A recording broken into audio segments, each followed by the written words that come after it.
हमारे पास जो पहली न्यूज है आज की, वो कौन सी है? The tool kit controversy. अब आपने सुना होगा इसके बारे में कि क्या चल रहा है थोड़ा सा। ठीक है, ये कौन कौन है? Who is she? She is Greta Thunberg. ठीक है, मतलब she is only 18 years of age. 18 साल की लड़की है और पूरी दुनिया इसको जानती है। शी इज एनवायरमेंटल एक्टिविस्ट और ये एक एक्टिविस्ट है भारत के अंदर। इनका नाम है दिशा रवि। तो इनके बारे में पिछले 1-2 हफ्ते में क्या क्या कंट्रोवर्सी हुई थी, वो हम लोग डिस्कस करते हैं। हुआ क्या था कि ग्रेटा थनबर्ग ने एक टूल किट शेयर किया था। Tool kit. अब ये टूल किट क्या होता है? टूल किट का मतलब है जैसे आप लोग अपने कंप्यूटर के अंदर एक फोल्डर बना लेते हो जिसके अंदर आप डॉक्यूमेंट्स डाल देते हो, मटेरियल, कुछ बुकलेट्स वगैरह डाल देते हो। तो वैसा ही ऑनलाइन एक ऐप के ऊपर एक ऑनलाइन जो है आप एक डॉक्यूमेंट्स, एक फाइल बना लीजिए, आप एक फोल्डर बना लीजिए, उसमें आपने डॉक्यूमेंट्स डाले, मटेरियल, बुकलेट्स वगैरह डाले, कुछ एक हैशटैग्स उसके अंदर डाले। ठीक है, जैसे एक आध हैशटैग था stand with farmers, farmer protests. तो ऐसे ऐसे कुछ वो हैशटैग्स थे, कुछ डॉक्यूमेंट्स थे, कुछ पेपर्स थे। ठीक है, और ये इसका पर्पस क्या था? इसका पर्पस था just to make people aware about the situation in India, कि भारत में जो फार्मर्स का प्रोटेस्ट चल रहा है वो क्यों चल रहा है। क्योंकि बहुत सारे लोग ये तो जानते हैं कि फार्मर्स का प्रोटेस्ट है, बट वो लोग ये नहीं जानते कि ये प्रोटेस्ट है क्यों, किस लिए चल रहा है। ठीक है, कई लोगों से आप पूछोगे तो they must be having their opinion about the protest, but probably they would not be knowing कि इसका एक्चुअल रीजन क्या है। तो इसीलिए ये एक आइडिया जनरेट करने के लिए था, लोगों को बताने के लिए था, एक इंफॉर्मेशन शेयरिंग पोर्टल था कि हाँ भाई लोगों को पता लगे। अब वो जो पोर्टल था, वो जो टूल किट था, पुलिस का ये कहना है कि this is an environmental activist Disha Ravi, जो इंडिया में काम करती है, जो which is known to Greta Thunberg. तो she has edited that tool kit. ठीक है ना, suppose to be edited by Disha Ravi. तो उनका ये कहना था कि इस टूल किट के अंदर इन्होंने लोगों को भड़काया है, लोगों को कहा है कि आप इंडियन एम्बेसीज के बाहर आकर प्रदर्शन करो, इंडिया के अंदर जो फॉरेन एम्बेसीज है उसके बाहर जाकर प्रदर्शन करो, पूरी दुनिया के अंदर जो मीडिया हाउसेज हैं उनके ऑफिसेज के बाहर जाकर प्रदर्शन करो। ठीक है, एक तरह से गवर्नमेंट ऑफिसेज के बाहर जाकर प्रदर्शन करो। एक तरह से the tool kit wanted to say कि आप उठो, घर से निकलो और कहीं ना कहीं अपने आस पड़ोस में कहीं पर भी आपको किसी तरह का प्रोटेस्ट डेमोन्स्ट्रेशन नजर आ रहा है, तो आप उसमें अपना समर्थन लेकर आओ, जो फार्मर्स के प्रो हो, मतलब कि जो फार्मर्स की फेवर में हो। तो इस तरह का जो है ये इन्होंने शेयर किया। तो गवर्नमेंट ने इनके ऊपर जो चार्जेस लगाए वो चार्जेस थे सेडिशन के। अब सेडिशन क्या चीज होती है? भारत के अंदर एक कानून है जिसके तहत अगर आप देश के खिलाफ, मतलब कोई एक जंग छेड़ते हो या लोगों को उकसाते हो कि वो अपने देश के खिलाफ कोई एक्टिविटी करें, तो आपके ऊपर सेडिशन के चार्जेस आ सकते हैं। ये कानून अंग्रेजों के टाइम में आया था। आजाद भारत में बहुत बार कंट्रोवर्सी हो चुकी है इस आर्टिकल को, इस लॉ को हटाने की। अभी रिसेंटली भी ये बात हुई थी कि इस कानून को भारत के अंदर से हटा देना चाहिए, क्योंकि अब जमाना बदल गया है। मतलब इंडिया अब डेमोक्रेटिक स्टेट है और आपके पास आर्टिकल 19(1)(a) है। Article 19(1)(a) constitution of India का क्या कहता है? कॉन्स्टिट्यूशन ऑफ इंडिया का 19(1)(a) कहता है कि आपको बोलने की आजादी है, you have got freedom of speech and expression. तो ऐसे के अंदर इस वाले कानून की कोई जरूरत नहीं है, ऐसा बहुत सारे एक्टिविस्ट्स का कहना है, बहुत सारे जर्नलिस्ट्स का कहना है। लेकिन सुप्रीम कोर्ट ने रिसेंटली ये बात कही थी कि भाई देखो, आर्टिकल 19(1)(a) तो है कि हमारे पास freedom of speech and expression तो है, ये बात तो सच है। लेकिन उसमें ये भी तो लिखा हुआ है ना कि रीजनेबल रिस्ट्रिक्शन होना चाहिए। आपकी स्पीच जो है वो, उसका ये मतलब नहीं है कि आपके पड़ोसी देशों के साथ आपके भारत के रिश्ते खराब करें या लोगों को उकसाएं, ठीक है, कि वो अपने स्टेट के खिलाफ वॉर करें। तो आप ये समझ लीजिए कि ये जो सेडिशन का लॉ है इसको रहने दो। ठीक है ना, ये एक तरह से रीजनेबल रिस्ट्रिक्शन होगा कि आप कुछ भी नहीं बोल रहे हो पब्लिक में जाकर, ऐसा नहीं है कि आप कुछ भी बोल रहे हो। ठीक है, तो ये है। तो पुलिस ने दिशा रवि को सेडिशन के चार्जेस के साथ अरेस्ट किया। हालांकि वो जो अरेस्ट हुआ था वो भी कंट्रोवर्शियल था, उसके अंदर कई जो प्रोटोकॉल्स थे वो फॉलो नहीं किए गए थे। इनको जहां से गिरफ्तार किया वो मतलब दूसरी स्टेट में से जाकर गिरफ्तार किया, तो वहां की पुलिस को बताया नहीं गया था, साथ में नहीं लिया गया था। सारा का सारा जो प्रोग्राम है वो एक तरह से स्टेज्ड लग रहा था। तो ऐसा कुछ वो इश्यूज हैं, बट वो माइनर इश्यूज हैं। जो मेजर इशू है वो ये है कि इसके ऊपर जो चार्जेस लगे वो ये थे कि आप एक प्रो खालिस्तानी ग्रुप है, poetic justice foundation, poetic justice foundation, ठीक है ना। और ये ग्रुप क्या है, ये प्रो खालिस्तानी ग्रुप है। प्रो खालिस्तानी मतलब एक ऐसा ग्रुप जो एक अलग पंजाब की डिमांड कर रहा है, पंजाब को एक कंट्री बनाने की डिमांड कर रहा है। ये ग्रुप बहुत एक्टिवेटेड था 1980s के दौर में, ठीक है। फिर इसको एक तरह से इसको खत्म किया गया था, ठीक है। एक लंबी लड़ाई लड़ी गई थी और फिर उसके बाद से ये चीजें दब गई थी, लेकिन अब फिर से ये थोड़ा सा सिर उठा रही थी। तो कहीं ना कहीं आपका उनके साथ रिलेशनशिप है, आपका उनके साथ उठना बैठना है और आप उनका एक एजेंडा चला रहे हो, ठीक है। और इसके अंदर एक दो नाम और भी आ रहे हैं, जैसे शांतनु मुलुक और निकिता जेकब, ठीक है। ये इन लोगों की गिरफ्तारी नहीं हुई है, बट इनके ऊपर भी सेम चार्जेस है जो इस लड़की के ऊपर है, दिशा रवि के ऊपर है।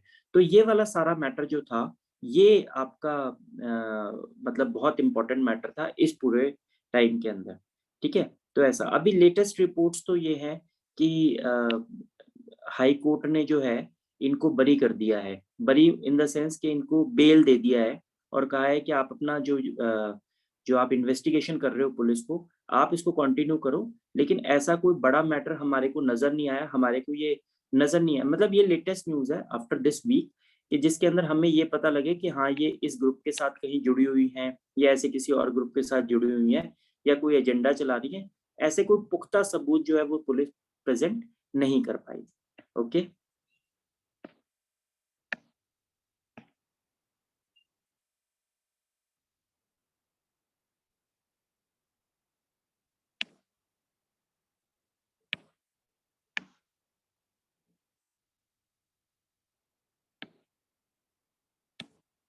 राइट। क्या हो रहा है?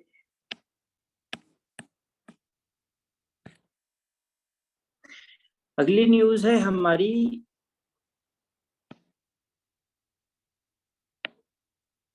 ये वाली न्यूज भी शायद आपने पिछले हफ्ते ट्रैक की होगी, एक्विटल ऑफ प्रिया रमानी। अब इसके अंदर क्या हुआ था, it was a very important news. मतलब एज अ विमेनहुड भारत में एक बहुत बड़ी सफलता मिली थी। हुआ क्या था, ये है मिस्टर एम जे अकबर, ये है मिस्टर एम जे अकबर, ठीक है। जो पहले यूनियन मिनिस्टर रह चुके हैं कई सारी पॉलिटिकल पार्टीज से, कांग्रेस से, उसके बाद अब भाजपा में थे, ठीक है, मिनिस्टर रह चुके हैं। और जब ये पूरा केस हुआ तब भी ये मिनिस्टर थे, यूनियन मिनिस्टर थे। और बहुत बड़े जर्नलिस्ट हैं भारत के, पुराने जर्नलिस्ट हैं, ठीक है। बहुत बड़ा नाम था इनका। और ये भी एक जर्नलिस्ट है, इनका नाम है प्रिया रमानी, ठीक है। तो हुआ क्या था कि आपको याद है कि थोड़े टाइम पहले, करीब 2-1 साल पहले, एक हैशटैग मी टू चला था, ठीक है, जिसके अंदर the girls came forward, the old ladies came forward and they told कि उनको अपनी जिंदगी में कब कब एक्सप्लॉयटेशन के थ्रू उनको गुजरना पड़ा था, सेक्सुअल असॉल्ट, सेक्सुअल हैरासमेंट के कब कब उनको जो है वो झेलना पड़ा था अपनी लाइफ के अंदर। तो ऐसे ही मी टू कैंपेन के अंदर एक बार एक वो आया, प्रिया रमानी का। ये एक जर्नलिस्ट थी, ठीक है, उम्र में एमजे अकबर से छोटी थी। तो इनका ये कहना था, मतलब फेमस जर्नलिस्ट हैं प्रिया रमानी, तो इनका ये कहना था कि 1993 के साल में, 1993 के अंदर एक बार ये इंटरव्यू देने के लिए गई मिस्टर अकबर के यहाँ एक होटल में, और वहां पर मिस्टर अकबर ने इनका सेक्सुअल हरासमेंट किया था, ठीक है। अब ये बात कब की है, उन्होंने बताई 1993 की, लेकिन उन्होंने ग्रुप पे कब डाला, ग्रुप मतलब कि उन्होंने हैशटैग के ऊपर इसको कब डाला, उसको इन्होंने डाला था 2017, 18, 19, जब भी ये बात चल रही थी, जब भी मीटू चल रहा था। ऐसे में ये जो व्यक्ति हैं, ये जो एमजे अकबर हैं, ये उस टाइम पर होम मिनिस्टर थे। तो इनको बहुत धक्का लगा था, इनकी रेपुटेशन को बहुत धक्का लगा, इनको बहुत गुस्सा आया ऑब्वियसली। तो इन्होंने क्रिमिनल डिफेमेशन का केस फाइल किया था प्रिया रमानी के ऊपर। कहां पर, दिल्ली हाई कोर्ट के अंदर, ठीक है, क्रिमिनल डिफेमेशन। ऐसा होता है कि और मतलब जो मैटर था जो इन्होंने रेज किया वो ये था कि भाई एक तो इतने सालों के बाद, मतलब दशकों के बाद आप जागे हो, ठीक है, और आपने पब्लिक फोरम के अंदर मेरी रेपुटेशन को धूमिल करने की कोशिश करी। पब्लिक फोरम के अंदर लिखा, मेरी रेपुटेशन उससे खराब हुई है, खत्म हुई है, तो आपको इसका मुआवजा देना चाहिए। क्रिमिनल डिफेमेशन किया इन्होंने इसके ऊपर कि क्रिमिनल इंजरी आपने मुझे कॉज की है, ठीक है। तो ऐसा दिल्ली हाई कोर्ट के अंदर उन्होंने केस फाइल किया। और दूसरी बात ये भी थी, उन्होंने ये भी कहा कि भाई आपने कोई सबूत भी नहीं पेश किया, आपने कोई ऐसा सबूत नहीं है आपके पास कि हाँ जो हुआ था वो केवल आपकी स्टेटमेंट है कि आपके साथ ऐसा मैंने किया, ठीक है, ऐसा कुछ हुआ था नहीं हुआ था इसके बारे में आपने कोई प्रूफ भी नहीं सेटअप किया। तो ये पूरा मैटर चल रहा था। अब थोड़ा सा मैटर ये भी होता है, जैसे कि हमारे देश में ना एक लॉ ऑफ लिमिटेशन है, दो तरह के कानून होते हैं, एक सिविल लॉ होता है, एक क्रिमिनल लॉ होता है। सिविल लॉ के अंदर अगर आपको केस फाइल करना है तो करीब 3 साल के अंदर आपको केस फाइल करना होता है। जैसे कि किसी ने आपको चेक दिया और वो डिसऑनर हो गया, उसने पेमेंट आपको देनी है, 3 साल तक आप उससे पेमेंट क्लेम कर सकते हो। उसी तरीके से क्रिमिनल केसेस को भी आप कुछ एक टाइम तक फाइल कर सकते हो। अगर कोई एविडेंस आपको मिलता है तभी आप 3 साल के बाद या कुछ एक टाइम के बाद जो है केस फाइल कर सकते हो। लेकिन यहाँ पर तो केस, मतलब यहाँ पर तो जो इल्जाम लगाया गया वो पता नहीं कितने टाइम के बाद लगाया गया। तो ऐसा एक मैटर जो है एमजे अकबर ने उठाया। लेकिन रिसेंटली दिल्ली हाई कोर्ट का स्टेटमेंट आया, उनका जजमेंट आया, और उनका ये कहना था, उन्होंने प्रिया रमानी को बिल्कुल एक्विट कर दिया। उन्होंने कहा कि इनकी कोई गलती नहीं है, ठीक है। उन्होंने कहा कि देश के अंदर विमेन को अधिकार है कि वो दशकों बाद भी किसी भी प्लेटफॉर्म के ऊपर अपनी जो सेक्सुअल हरासमेंट का जो मैटर है वो डिस्कस कर सकते हैं। अपने ऊपर हुए अत्याचार को वो किसी भी प्लेटफॉर्म के ऊपर अपनी जिंदगी में कभी भी एक्सप्रेस कर सकते हैं, ठीक है ना। तो ये बात लिखी है, women has the right to voice even after decades on any platform. तो ये एक बहुत बड़ा स्टेटमेंट दिया। दूसरा, मिस्टर एमजे अकबर ने ये कहा था कि मेरी रेपुटेशन को धक्का लगा है। तो ऐसे में जो जजमेंट दिया था वो ये दिया था कि राइट टू लाइफ और एंड डिग्निटी, जो हमारे यहाँ आर्टिकल 21 है, राइट टू लाइफ है, right to life, live with dignity है, उसको हमेशा ऊपर रखा जाएगा राइट ऑफ रेपुटेशन से। राइट ऑफ रेपुटेशन उतना बड़ा राइट नहीं है जितना बड़ा राइट कौन सा है, राइट टू डिग्निटी है, राइट टू लाइफ है। तो इसलिए उन्होंने इसको ऐसा रखा। और तीसरी बात जो दिल्ली हाई कोर्ट ने कही वो ये कही कि आप ये भी देखिए कि जिस टाइम 1993 का ये मैटर है, उस टाइम हमारे देश में ना एक विशाखा गाइडलाइंस है, विशाखा गाइडलाइंस है, ठीक है। ये सबसे पहले सुप्रीम कोर्ट लेकर आया था। ये है कि अगर आपका सेक्सुअल हरासमेंट होता है एट वर्क प्लेस, तो आपको क्या क्या अधिकार मिलेंगे। तो दिल्ली हाई कोर्ट का ये भी कहना था कि देखिए आप उस जमाने में, जिस जमाने में ये मैटर हुआ, उस जमाने में विशाखा गाइडलाइंस भी नहीं थी। उस जमाने के अंदर विमेन के पास बहुत ज्यादा राइट्स नहीं थे, कानूनन लड़ाई लड़ने के पास उनके पास कुछ भी नहीं था। इसीलिए भी हो सकता है कि प्रिया रमानी उस टाइम पर कोर्ट के सामने नहीं जा पाई। और करियर का भी फर्क है, एक यंग लेडी थी, उसको करियर की चिंता थी, ठीक है। हिंदुस्तान 1993 का कुछ और था, आज का हिंदुस्तान कुछ और है, ठीक है। बहुत बहुत चीजें हैं जो दिल्ली हाई कोर्ट ने इसमें दिखी। और सबसे बड़ी बात है कि दिल्ली हाई कोर्ट ने इस चीज को अपहेल्ड करा कि एक विमेन के पास अधिकार है कि वो कभी भी जुडिशरी के अंदर या पब्लिक फोरम के अंदर जाकर अपनी बात रख सकती है, ठीक है। तो ऐसा, राइट। नेक्स्ट हमारे पास जो मैटर आता है वो है जियो स्पेशल डेटा पॉलिसी लिबरलाइज, ठीक है। अब ये कौन सी पॉलिसी है, ठीक है, नाम से पता लगता है और इस फोटो से कुछ आइडिया लगता है आपको। जियो स्पेशल, ठीक है। आपने जोमेटो पे खाना ऑर्डर करा तो आप उसको ट्रैक करते रहते हो कि बंदा कहाँ तक पहुंचा, ठीक है ना। आप किसी को अपनी लाइव लोकेशन सेंड कर देते हो तो सामने वाला ट्रैक कर सकता है कि आप कहाँ पर हो। आपने किसी को अपने घर बुलाना है तो आप जो है उसको अपनी लोकेशन सेंड कर देते हो तो वो आपके घर तक पहुंच जाता है। आपने कहीं जाना होता है तो भी आप मोबाइल के अंदर ये डेटा लगा लेते हो। ठीक है ना। डेटा के ऊपर आप ये लगा लेते हो कि वो लोकेशन कहाँ है, आप उसको सर्च कर लेते हो। गूगल मैप्स के बारे में आपको पता है, बहुत सारी कंपनीज हैं जो ये जो इंटरनेट के ऊपर गूगल मैप्स है, ठीक है ना, लोकेशंस है, इसके थ्रू बिजनेस कर रही है। स्विगी ऐसे ही अपना बिजनेस कर रही है, ठीक है। अमेजोन ऐसे ही बिजनेस कर रही है, जोमेटो ऐसे ही बिजनेस कर रही है, गूगल एप्लीकेशंस में बहुत सारी एप्लीकेशंस ऐसे ही बिजनेस कर रही हैं। तो पिछले 70 साल से, मतलब जब से भी है, इस डेटा के ऊपर इस डेटा के ऊपर एकाधिकार सरकारी कंपनियों का था और गवर्नमेंट ऑफ इंडिया का था। अगर अमेजोन को इस तरह का डेटा जनरेट करना है, अगर गूगल को इस तरह का डेटा जनरेट करना है, तो उसको भारत सरकार से परमिशन लेनी पड़ती है। आपको मे बी आपको पता हो कि जैसे आप हर जगह का डेटा तो निकाल सकते हो, लेकिन हम लोग अंबाला में रहते हैं। कभी आप ध्यान देना, जब आप आर्मी एरिया में जाते हो तो आसपास क्या है, उसकी लोकेशंस आपको इंटरनेट पर या मैप माई इंडिया के ऊपर उसकी लोकेशंस आती नहीं है, ठीक है। प्रोटेक्टेड है डेटा, ठीक है। गवर्नमेंट ऑफ इंडिया इसको प्रोटेक्ट करके रखती है, डेटा को प्रोटेक्ट करती है, परमिशन देनी पड़ती है। तो ऐसी अगर आपने कोई नई कंपनी शुरू करी जो उस डेटा के बेसिस पर है, तो आपको गवर्नमेंट ऑफ इंडिया से लाइसेंस लेना पड़ेगा, परमिशन लेनी पड़ेगी। उसमें बहुत ज्यादा ब्यूरोक्रेसी इन्वॉल्व होती है, करप्शन इन्वॉल्व हो जाती है। आपको लाइसेंस मिलने में सालों लग सकते हैं, महीनों लग सकते हैं, ठीक है। रेड टेपिज्म बहुत है। तो इस तरह की प्रॉब्लम्स जो है नए नए स्टार्टअप्स को, क्योंकि आजकल स्टार्टअप्स ऐसे ऐसे आ गए हैं जो इंटरनेट बेस्ड होते हैं, मैप्स बेस्ड होते हैं, लोकेशंस बेस्ड होते हैं, तो आपको उसमें भारी दिक्कत का सामना करना पड़ सकता है, ठीक है ना। जियो स्पेशल, अब एक वर्ड होता है ना स्पेशल, स्पेशल का मतलब होता है space, related to space. Geo means geography, ठीक है, अर्थ की ज्योग्राफी। तो जियो स्पेशल डेटा जो है, इससे पहले ये completely dominated by the government था, ठीक है। और इसको एक्सेस करने के लिए आपको परमिशन की रिक्वायरमेंट होती थी, ठीक है। इसको एक्सेस करने के लिए आपको परमिशन चाहिए होती थी गवर्नमेंट से, और उसमें एक्सेसिव ब्यूरोक्रेसी होती थी, करप्शन होता था, प्रोजेक्ट्स आपके डिले हो जाते थे, ऐसी ऐसी भारी समस्या का सामना करना पड़ता था। लेकिन रिसेंटली गवर्नमेंट ने एक बहुत जबरदस्त इसमें लिबरलाइजेशन पॉलिसी अनाउंस करी है।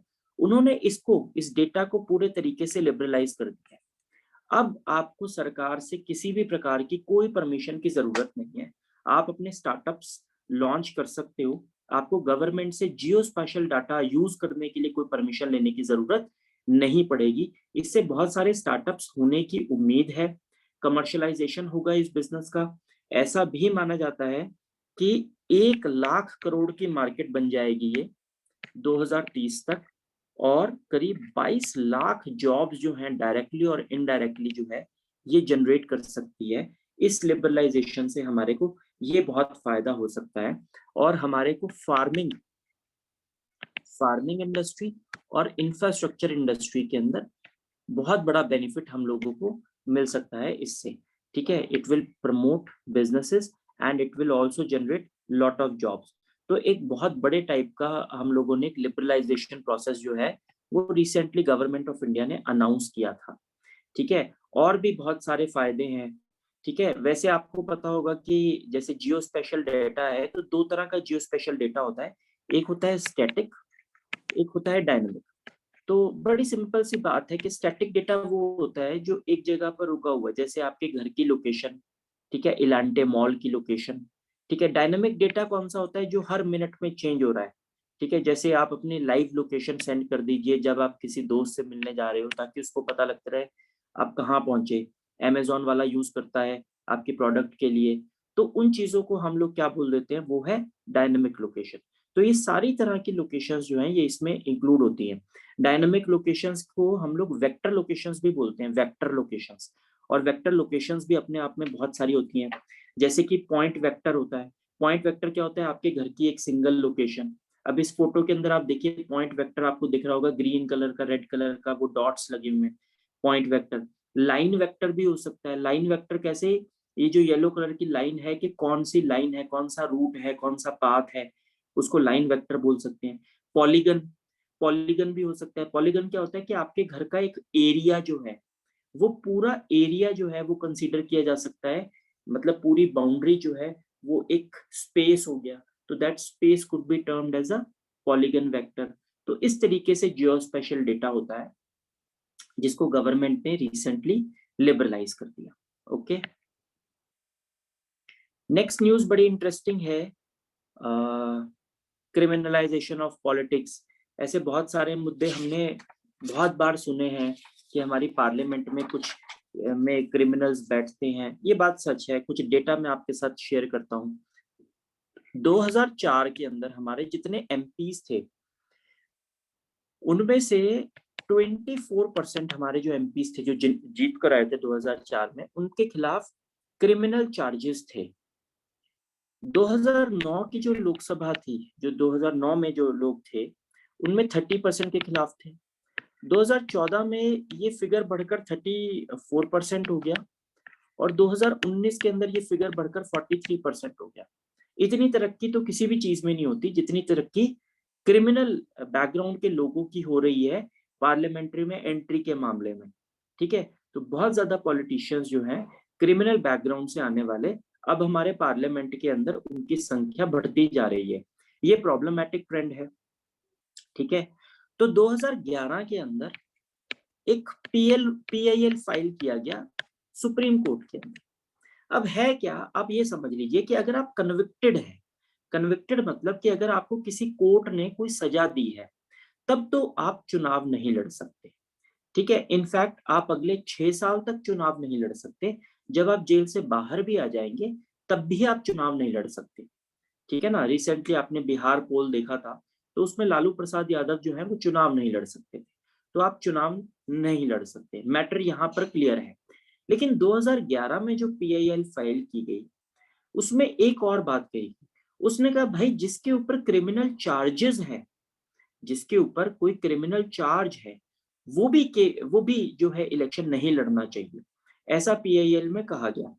तो सुप्रीम कोर्ट ने 2018 के अंदर एक जजमेंट दिया और उसने कहा कि देखो भाई हम ये तो नहीं करवा सकते कि जिसके ऊपर केवल चार्जेस हैं वो चुनाव ना लड़ सके।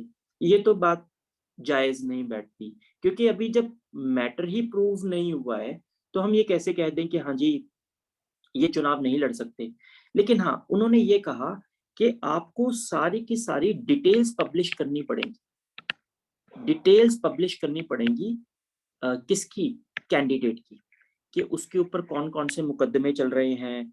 ठीक है ना, और कब कब मुकदमे दर्ज हुए थे, कौन कौन से चल रहे हैं, क्या क्या उसमें चार्जेस हैं, ये सारा कुछ जो है आपको जो है ऑनलाइन डालना है, वेबसाइट्स पर डालना है, पब्लिक डोमेन में डालना है। ठीक है, मान लीजिए आपने किसी पार्टी ने, मान लीजिए कांग्रेस ने किसी क्रिमिनल को एक टिकट दिया है विधायक का या एमपी का, तो आपको ये बताना पड़ेगा कि उसके खिलाफ कौन कौन से चार्जेस हैं। ठीक है, अब इसके ऊपर कई बार वायलेशंस हुए। ठीक है, तो 2020 के अंदर एक कंटेम्प्ट पिटीशन फाइल किया गया, कंटेम्प्ट, कि भाई आपकी बात को सुन तो रहा नहीं है। ठीक है ना, सुप्रीम कोर्ट से कहा गया, तो सुप्रीम कोर्ट भी थोड़ी सी भड़क गई। तो फरवरी 2020 के अंदर सुप्रीम कोर्ट ने एक नया जो है निर्देश जारी किया, ऑर्डर दिया, वर्डिक्ट दिया। उन्होंने कहा कि अब अगर आप किसी क्रिमिनल को टिकट दोगे, एमपी का या एमएलए का, तो आपने उसके क्रिमिनल रिकॉर्ड्स को ऑनलाइन डालना है, ऑनलाइन डालना है, लोकल न्यूज़पेपर में डालना है, नेशनल न्यूज़पेपर में भी डालना है उसको, नेशनल, ठीक है, वेबसाइट पर भी डालना है, सोशल मीडिया वेबसाइट्स पर भी डालना है, और साथ ही साथ आपने एज अ पॉलिटिकल पार्टी ये भी लिखित में देना है कि आपको यही बंदा पसंद क्यों आया, आपने इस आदमी को टिकट क्यों दिया, और किसी ऐसे व्यक्ति को टिकट क्यों नहीं दिया जिसने कोई क्राइम ना कर रखा हो या जिसके ऊपर कोई क्रिमिनल चार्जेस ना हो। तो ऐसा उन्होंने पॉलिटिकल पार्टी को भी कहा, और पॉलिटिकल पार्टी को ये भी कहा गया कि केवल विनेबिलिटी, मतलब कि आप अगर उसमें लिख दो कि हमने तो जी इसलिए टिकट दिया क्योंकि ये चुनाव जीत सकता था, हमें लगा कि ये चुनाव जीत सकता है इसलिए हमने टिकट दिया, तो अगर आप ये बात लिखोगे ये भी मानी नहीं जाएगी। ठीक है, आपको असली अच्छा रीजन लिखकर देना है, कन्विंसिंग रीजन लिखकर देना है कि आपने इस व्यक्ति को, ठीक है ना, टिकट क्यों दिया, ठीक है, क्रिमिनल को आपने टिकट क्यों दिया। तो ये बात है। तो अभी रिसेंटली हमारे यहाँ बिहार में चुनाव हुए थे, तो बिहार चुनाव के अंदर ये देखा गया कि ये जो गाइडलाइंस थी पॉलिटिकल पार्टीज ने ये फॉलो नहीं की। फॉर एग्जाम्पल कई जगह पर ये था कि उन्होंने केवल लोकल न्यूज़पेपर के अंदर ही क्रिमिनल जो है चार्जेस वो बता दिए, नेशनल न्यूज़पेपर्स में नहीं बताए। और ज्यादातर केसेस में उन्होंने रीजंस कहीं पर भी डिफाइन नहीं किए, रीजंस डिफाइन नहीं किए कि भाई हमने इनको टिकट क्यों दिया। ठीक है, इस बारे में फिर से एक बार एक कंटेम्प्ट पिटीशन जो है वो फाइल की गई है। तो इस संदर्भ में, इस कॉन्टेक्स्ट में सुप्रीम कोर्ट ने जो हमारा इलेक्शन कमीशन है उसको, उससे जवाब मांगा है। उसको कहा है कि ये जो मैंने फरवरी 2020 में रिकमेंडेशंस दिया था, गाइडलाइंस जारी की थी, अगर ये फॉलो नहीं हो रही थी तो आपको ध्यान देना चाहिए था। आपने बिहार चुनाव के अंदर इस बात पर ध्यान क्यों नहीं दिया कि पॉलिटिकल पार्टीज ने उसको नेशनल न्यूज़पेपर में लिखवाया है या नहीं लिखवाया, वेबसाइट सोशल मीडिया साइट्स पर डाला है या नहीं डाला। और अगर उन्होंने कोई रीजन स्पेसिफाई नहीं किया तो आपने पॉलिटिकल पार्टीज के अगेंस्ट कोई एक्शन क्यों नहीं लिया, या आपने उन कैंडिडेट्स के खिलाफ कोई एक्शन क्यों नहीं लिया। तो ये सुप्रीम कोर्ट ने इलेक्शन कमीशन से डिमांड किया है। ये प्रोसेस किस बारे में है, ये पूरा का पूरा मैटर, ये पूरा का पूरा प्रोसेस इस बारे में है कि हमारे देश की जो पार्लियामेंट है, जो सर्वोच्च जो पंचायत है, ठीक है, सबसे बड़ी जो पंचायत है जहां पर कानून बनते हैं, वहां पर लॉ ब्रेकर्स ना आए। तो सुप्रीम कोर्ट इस बात को इंश्योर करना चाहती है। ठीक है, और हमारी जो जो हमारे पॉलिटिशियंस हैं वो इस बिल को नहीं मानना चाहते, वो इसमें से बचना चाहते हैं क्योंकि उनके खिलाफ बहुत सारे क्रिमिनल चार्जेस होते हैं। ठीक है, तो ऐसा एक समस्या है हमारे यहाँ। ओके, कोई डाउट तो नहीं है आप लोगों का? सर ये पीआईएल जो आप बता रहे थे सुप्रीम कोर्ट को डाली है, किसने डाली थी ये? It is not that important कि डाली किसने है। ठीक है ना, ये कोई ना कोई ऑर्गेनाइजेशंस होती हैं, ठीक है ना, जो काम करती हैं, जैसे 4-5 लोग मिलकर कोई, मतलब ये मेरे पास अभी नोटेड नहीं है, मैंने इस बात पे ध्यान नहीं दिया था कि पीआईएल किसने डाली थी। कोई भी डाल सकता है। पीआईएल एक ऐसी चीज है, अगर आपको लगता है कि देश में कुछ गलत हो रहा है तो कोई भी डाल सकता है। नॉर्मली इस तरह की पीआईएल्स किसी न किसी, कोई ना कोई संगठन डालता है। ठीक है, हमारे देश में कुछ ऐसे संगठन बने हुए हैं, जैसे एक का नाम मुझे पता है, एक एसोसिएशन ऑफ डेमोक्रेटिक रिफॉर्म्स है हमारे देश में। ठीक है, वो इस तरह की पीआईएल्स डालता है। ठीक है, तो इस तरह से मतलब पीआईएल आप डाल सकते हो, आप भी डाल सकते हो, कोई भी डाल सकता है। ठीक है, बट एट प्रेजेंट ये वाली पीआईएल किसने डाली थी मुझे इसके बारे में पता नहीं है। Okay, any other question? Sir और ये जैसे कि ये वो था ये कि मतलब क्रिमिनल जो है वो उसमें पार्टिसिपेट कर सकते हैं, ये किसी आर्टिकल में भी मेंशन है? नहीं, ऐसा कोई मेंशन नहीं है। ठीक है ना, सुप्रीम कोर्ट चाहती है कि इसके बारे में सरकार कानून बनाए, तो सरकारें जो है वो थोड़ी सी मतलब वो इसको पसंद नहीं करती। देखो, सबका एक बिजनेस होता है, ऐसा मैं मानता हूँ, सबका एक बिजनेस होता है। जैसे कि किसान है, किसानों का एक बिजनेस है, वो अपने बिजनेस के बारे में ज्यादा जानते हैं। तो एक बिल आया तो बाकी दुनिया कह रही है भाई रिफॉर्म्स है, किसान बोल रहा है नहीं नहीं रिफॉर्म्स नहीं है तो बड़ा डेंजरस है। उसी तरीके से बाकी दुनिया पॉलिटिशियंस को कह रही है कि भाई कितना बड़ा रिफॉर्म है, क्रिमिनल चार्जेस वाले लोगों को आप बाहर निकालो। ठीक है, लेकिन वो इस बिजनेस के लोग हैं, वो कह रहे हैं नहीं नहीं नहीं, ये रिफॉर्म थोड़ी है, ये तो हमारा नुकसान हो जाएगा। ठीक है, आपको याद है कि एक बार राहुल गांधी ने यूपीए सरकार के टाइम में एक बिल फाड़ा था, एक ऑर्डिनेंस फाड़ा था। वो बिल भी इससे ही रिलेटेड था। ठीक है, वो बिल भी ऐसा था, क्रिमिनल्स को बचाने वाला था कि क्रिमिनल्स जो है वो चुनाव लड़ते रहें, जिनके ऊपर चार्जेस हैं, जो कन्विक्टेड हैं, उनके ऊपर कुछ उनको प्रॉब्लम ना आए। तो हमारे जो देश की संसद है, ठीक है, या जो लेजिस्लेटिव असेंबलीज है, वो ऐसा बिल बचाने बनाने से बचती हैं। तो इस वजह से सुप्रीम कोर्ट को आगे आना पड़ता है। ऐसे बहुत सारे मैटर्स हैं इंडिया के अंदर जिसमें सुप्रीम कोर्ट को कभी कभी ओवर स्टेप करना पड़ता है। हालांकि कानून बनाने की जो जिम्मा है वो पूरे तरीके से पार्लियामेंट पर है, लेकिन अपनी डायरेक्शंस के द्वारा, मतलब अपने वर्डिक्ट के द्वारा, अपनी डायरेक्शंस के द्वारा सुप्रीम कोर्ट भी जो है वो टाइम टाइम पर कुछ एक ऐसी गाइडलाइंस जारी करती रहती है। तो होना ये चाहिए कि उसके बाद पार्लियामेंट उसके ऊपर एक सशक्त कानून बनाए, बट नॉर्मली कई बार ऐसा होता नहीं। ठीक है, ये एक मैटर है। अब जैसे आपने पिछला वो केस प्रिया रमानी वाला था, उसके अंदर भी विशाखा गाइडलाइंस जो थी, कौन लेकर आया था इसको? सुप्रीम कोर्ट लेकर आई थी, और उसने सरकारों को कहा था कि आप गाइडलाइन लेकर आओ, तो सरकारों ने उसके ऊपर बहुत लंबे टाइम तक कोई डिसीजन नहीं लिया। ठीक है, तो ऐसा मैटर्स चलता है। Okay, right. अगला हम लोग न्यूज देखते हैं, नासाज मार्स मिशन। ठीक है, आपको पता है कि हमारे देश में तो हम लोगों ने तो मार्स मिशन लॉन्च किया था। ठीक है, हम लोगों ने उसका नाम क्या रखा था? मंगलयान। ठीक है, अगर आपने मूवी देखी हो मंगलयान, ठीक है, तो आपको पता होगा कि मार्स एक्चुअली में बहुत दूर है।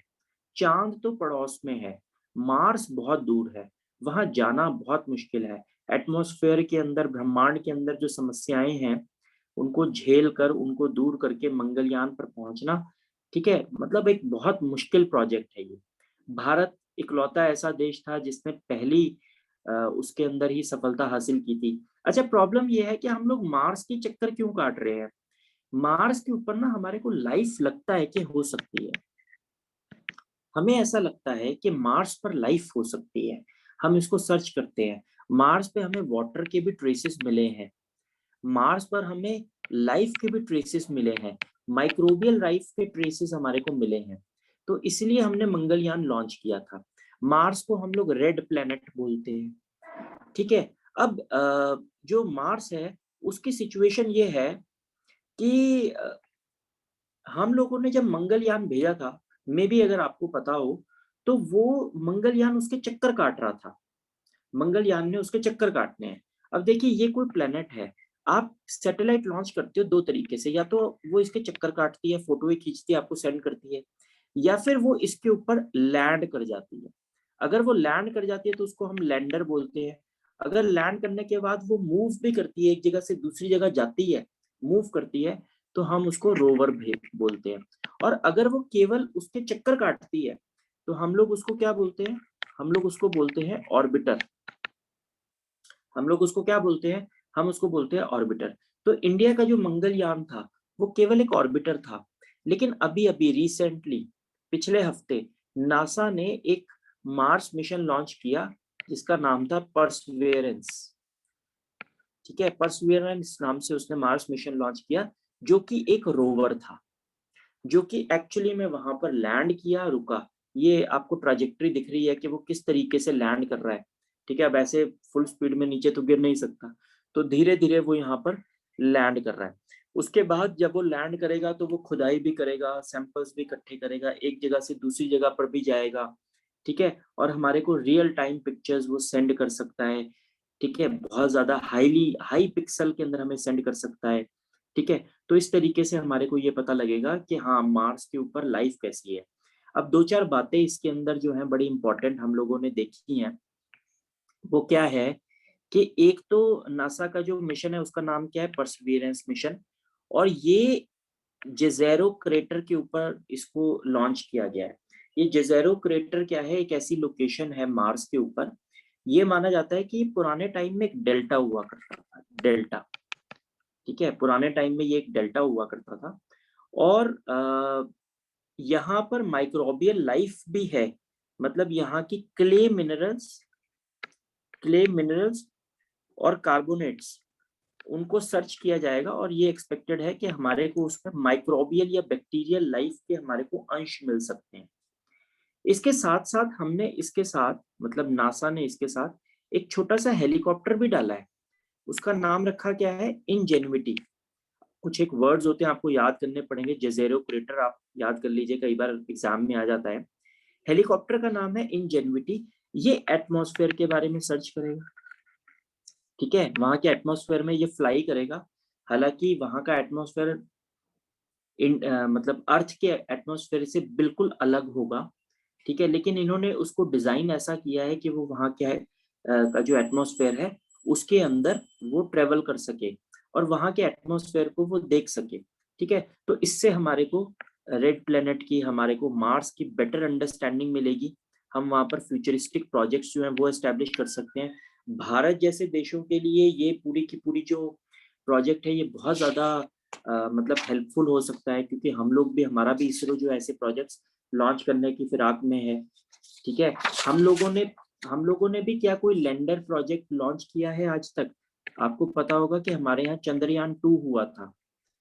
चंद्रयान 2 जो था वो हमारा लैंडर था, लैंड किया था। हालांकि लास्ट में जाकर थोड़ा सा उसमें दिक्कत हो गई थी, वो शायद गिर गया था, वो इतनी स्मूथली लैंड नहीं कर पाया था। बाद में हम लोग को पिक्चर्स उसकी मिली थी। ठीक है, तो इस तरह के लैंडर वाले प्रोजेक्ट्स, रोवर वाले प्रोजेक्ट्स, इंडिया को भी इसमें बहुत ज्यादा हेल्प मिल सकती है परसिवियरेंस मिशन से। ठीक है, ऐसा। ओके,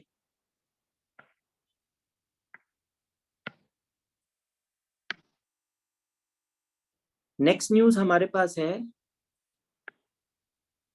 ब्रिंगिंग पीस इन यमन। ठीक है, यमन। अब यमन कहाँ लाई करता है ये आप इसमें मैप में देख सकते हो। इंडिया जो है, ठीक है, इंडिया की जो गुजरात वाली कोस्ट है, गुजरात कोस्ट के नीचे अरेबियन सी है। अगर आप इसी सीध में आगे जाओगे तो आप जिस देश में पहुंचोगे वो होगा यमन।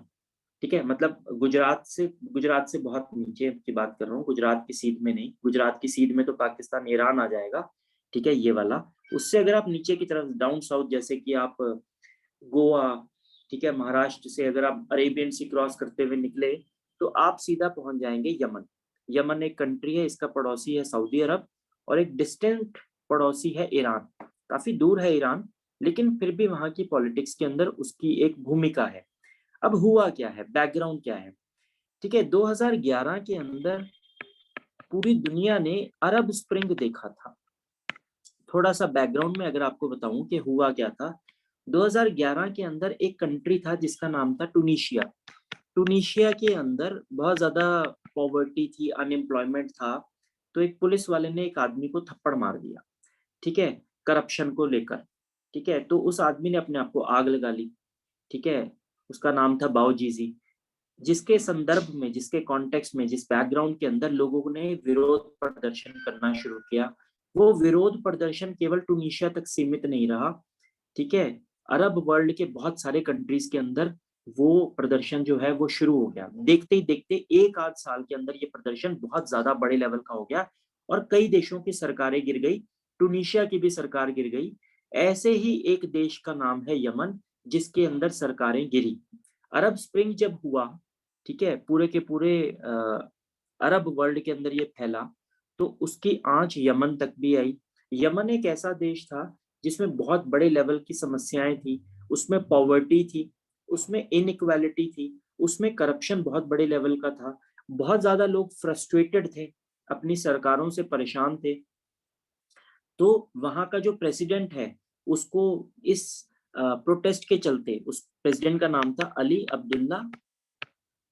अब्दुल्ला साले। ठीक है, उसको इस्तीफा देना पड़ा। साले ने जब इस्तीफा दिया तो उसके बाद अब्दुद्दा मंसूर हादी, मतलब हम शॉर्ट फॉर्म हादी लगे, अब्दुद्दा मंसूर हादी जो है वो वहां के नए प्रेसिडेंट बने। लेकिन जब वो नए प्रेसिडेंट बने तो प्रोटेस्ट तब भी चलते रहे।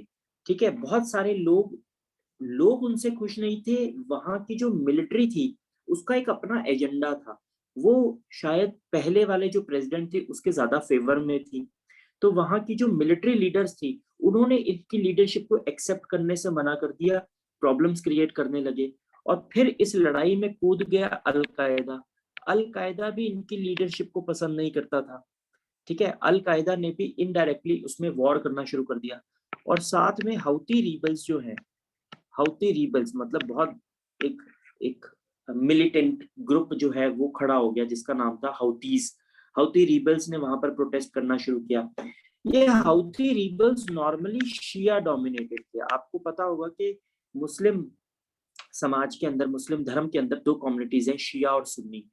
ठीक है, इनकी अलग अलग, मतलब थोड़ा सा इनका बिलीफ में डिफरेंस है। बिलीफ में क्या डिफरेंस है, प्रॉफिट मोहम्मद के बाद कुछ एक लोगों का मानना है कि ये जो थे ये हमारे लीडर थे इस्लाम के, और कुछ लोगों का मानना है कि प्रॉफिट मोहम्मद के बाद ये लीडर्स थे। तो ऐसे में उन दोनों में एक डिफरेंस है। तो पूरी दुनिया के जो मुसलमान हैं वो शिया और सुन्नी के अंदर डिवाइडेड है। तो ये हाउती रिबल्स जो थे वो शिया थे, अल कायदा का भी सपोर्ट मिला। और एक देश है ईरान जिसकी सऊदी अरब से बनती नहीं। सऊदी अरब एक सुन्नी कंट्री है और ईरान जो है वो एक शिया कंट्री है। तो ईरान ने भी इनको सपोर्ट करना शुरू किया। ऐसा माना जाता है कि ईरान भी इस लड़ाई में कूद गया, ईरान ने भी इसको सपोर्ट करना शुरू किया, हाउती रिबल्स को, जिसकी वजह से ये जो प्रोटेस्ट है हदी के अगेंस्ट, ये और भी ज्यादा उग्र हो गए, बढ़ गए। ठीक है, वो सिचुएशन जो है वो ऐसा हो गया।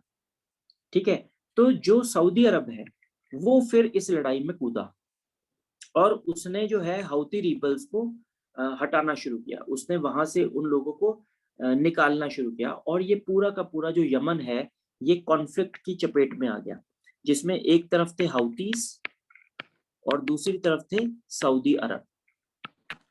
ठीक है, और ये लड़ाई बहुत बड़े लेवल पर चलती रही और यमन के अंदर बहुत बड़े लेवल का ह्यूमन राइट्स प्रॉब्लम खड़ा हो गया। ठीक है, जैसे कि हजारों लोग मारे गए। ठीक है, लाखों लोग अपने घरों से विस्थापित हो गए। ऐसा माना जाता है कि यमन की जो जनसंख्या है वो करीब शायद 3 करोड़ है और इसमें से करीब 1.5 से 2 करोड़ लोग ऐसे हैं जिनके पास खाने के लिए सामान की कमी है। ठीक है, बहुत बड़े लेवल का क्राइसिस है। इंडिया ने भी अपने सारे के सारे लोग निकलवाए थे। ठीक है, यमन से बाकी कंट्रीज के भी लोगों को इंडिया वालों ने निकलवाया था। ये लड़ाई बहुत पुरानी थी। ये लड़ाई शुरू हुई थी ओबामा के टाइम में। अगर हम वर्ल्ड ऑर्डर की बात करें, ओबामा के टाइम में लड़ाई शुरू हुई थी। ओबामा इसको कंट्रोल नहीं कर पाए थे। बाद में ट्रम्प आए, ट्रम्प ने भी इसको इसमें कुछ किया नहीं।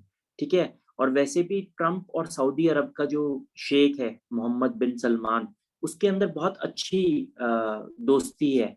ठीक है, दोनों एक दूसरे के बड़े खास फ्रेंड्स हैं। मोहम्मद बिन सलमान जो सऊदी अरब के पिछले कुछ टाइम में जो वो रहे हैं, मतलब जो राजा हैं, ठीक है, प्रिंस हैं, किंग हैं, उनकी ट्रम्प के साथ दोस्ती अच्छी थी और उन्होंने दुनिया के अंदर बहुत सारे ऐसे मैटर्स के अंदर मतलब गलत गलत काम किए हैं और उसको पूरा का पूरा यूएस का सपोर्ट था। लेकिन अभी रिसेंटली क्या हुआ, अभी रिसेंटली ट्रम्प एडमिनिस्ट्रेशन चेंज हो गया, बाइडेन एडमिनिस्ट्रेशन आ गया और बाइडेन एडमिनिस्ट्रेशन सऊदी अरब के मामले में बिल्कुल ट्रम्प से उल्टी नीति के ऊपर चल रहा है। उन्होंने तो यहाँ तक कि एक टाइम ऐसा भी है कि उन्होंने तो सऊदी अरब के प्रिंस सलमान को अभी तक फोन भी नहीं किया और वो उसको शायद रिकॉग्नाइज भी नहीं कर रहे हैं कि ये सऊदी अरब का ट्रू लीडर है। ये एक बहुत बड़ी समस्या पेश कर रहा है सऊदी अरब की लीडरशिप के लिए, मोहम्मद बिन सलमान के लिए। तो ये जो एडमिनिस्ट्रेशन चेंज हुआ है उसके अंदर सऊदी अरब बैकफुट पर आ गए।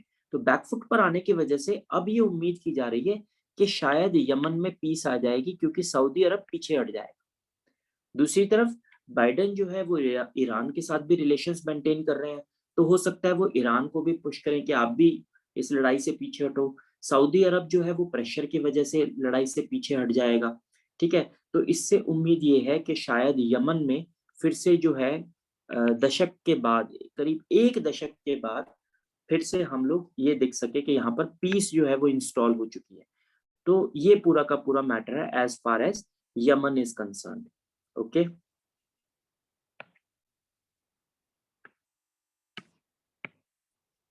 और लास्ट हमारे पास टॉपिक है आज का, ठीक है, बिल ऑन क्रिप्टो करेंसीज। ठीक है, क्रिप्टो करेंसीज क्या होती हैं, बहुत लंबे टाइम से इसके ऊपर चर्चा होती है, डिस्कशन होती है। ठीक है ना, कि क्रिप्टो करेंसी है क्या, तो हम लोग इसके बारे में डिस्कशन करते हैं। देखो, आपकी जेब में जो नोट है उसके ऊपर किसी के सिग्नेचर है। किसके सिग्नेचर है? आरबीआई गवर्नर के। उसने नोट के ऊपर लिखा भी हुआ है रिजर्व बैंक ऑफ इंडिया, नीचे अपना नाम भी लिखा हुआ है, सिग्नेचर भी कर रखे हैं। वो आपको एक चेक दे रहा है, जैसे चेक होता है ना, चेक के ऊपर आपका अकाउंट नंबर लिखा होता है। ठीक है ना, आपकी डिटेल्स होती हैं, आपका नाम भी हो सकता है, आप सिग्नेचर कर देते हो, अमाउंट भर देते हो। वैसे ही आप अपना एक नोट देखो, नोट के ऊपर अमाउंट लिखा हुआ है, सिग्नेचर है, ठीक है, ऊपर नाम लिखा हुआ है कि कौन इसको इशू कर रहा है। तो इस तरीके से चेक को कोई ना कोई मतलब उस नोट को किसी ना किसी पर्टिकुलर अथॉरिटी की एक बैकिंग मिली हुई है। ठीक है, इसको हम लोग क्या बोलते हैं? Fiat currency. कोई एक अथॉरिटी है जो उस नोट को बैक कर रही है कि मैं इस नोट के पीछे हम बैठे हुए हैं। आप कभी भी हम लोगों से आकर ये पैसा मांगोगे, हम लोगों की देनदारी निकलेगी। लेकिन दुनिया ने पिछले कुछ टाइम में एक नए तरीके की करेंसी देखी जिसको हम लोग क्रिप्टो करेंसी बोलते हैं। ये बनाई थी ब्लॉकचेन टेक्नोलॉजी से। ब्लॉकचेन टेक्नोलॉजी क्या मतलब है? ये एक डेमोक्रेटिक टेक्नोलॉजी है जिसके अंदर आप क्या कर सकते हो, एक लेजर बिल्ड कर सकते हो, एक पब्लिक लेजर बिल्ड कर सकते हो। जैसे आपका मोबाइल फोन है ना, उसमें एप्स हैं, आप भी ऐप बना सकते हो। तो ये एक बहुत डेमोक्रेटिक प्रोसेस है कि आप ऐप बना सकते हो, ठीक है, उसको लॉन्च कर सकते हो, ठीक है ना, गूगल प्ले स्टोर पर उसको डाल सकते हो। तो ऐसे ही यहाँ पर भी जो ब्लॉकचेन टेक्नोलॉजी है वो आपको अलाउ करती है कि आप एक डेमोक्रेटिक लेजर मेंटेन करो। ये लेजर कोई भी मेंटेन कर सकता है, ये लेजर ऑनलाइन मेंटेन होगा जिसके अंदर सारे के सारे बिटकॉइंस का, जो बिटकॉइन है वो एक क्रिप्टो करेंसी है। जो बिटकॉइन है लॉन्च किया गया एक व्यक्ति है जिनका नाम है सातोशी नाकामोटो। ये नाम आप देख लीजिए, सातोशी नाकामोटो। अब कोई जानता नहीं है कि ये एक व्यक्ति है, एक ऑर्गेनाइजेशन है, कौन है, बट इन्होंने बिटकॉइन को बनाया था। और बिटकॉइन एक क्रिप्टो करेंसी है।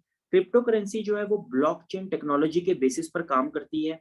ये एक रेवोल्यूशनरी डिसेंट्रलाइज्ड लेजर के बेसिस पर काम करती है, जिसके अंदर आप जो भी ट्रांजैक्शंस करते हो बिटकॉइन की, वो कहीं ना कहीं एक ऑटोमेटिक लेजर के अंदर स्टोर होता रहता है। आप बिटकॉइन को कैसे निकाल सकते हो? माइनिंग के प्रोसेस से आप इसको निकाल सकते हो। अगर आप इस लेजर को मेंटेन करते हो, मतलब बहुत ज्यादा टेक्निकलिटीज तो शायद मैं ना बता पाऊं, बट अगर आप ऑनलाइन इस लेजर को मेंटेन करते हो तो आप माइनिंग कर सकते हो, ठीक है। ये कहा गया है सातोशी नाकामोटो द्वारा कि 21 मिलियन बिटकॉइंस जनरेट किए जाएंगे, ठीक है। तो उसमें से 12 मिलियन के आसपास जो है वो जनरेट किए जा चुके हैं। बाकी की आप माइनिंग कर सकते हो। बिटकॉइन को आप कैसे एक्वायर कर सकते हो? या तो आप इसमें इन्वेस्ट करके बिटकॉइन को एक्वायर कर सकते हो, या फिर आप कोई सर्विसेज दो, उसका पेमेंट आ जाए तो भी बिटकॉइन आपके पास आ जाएगा।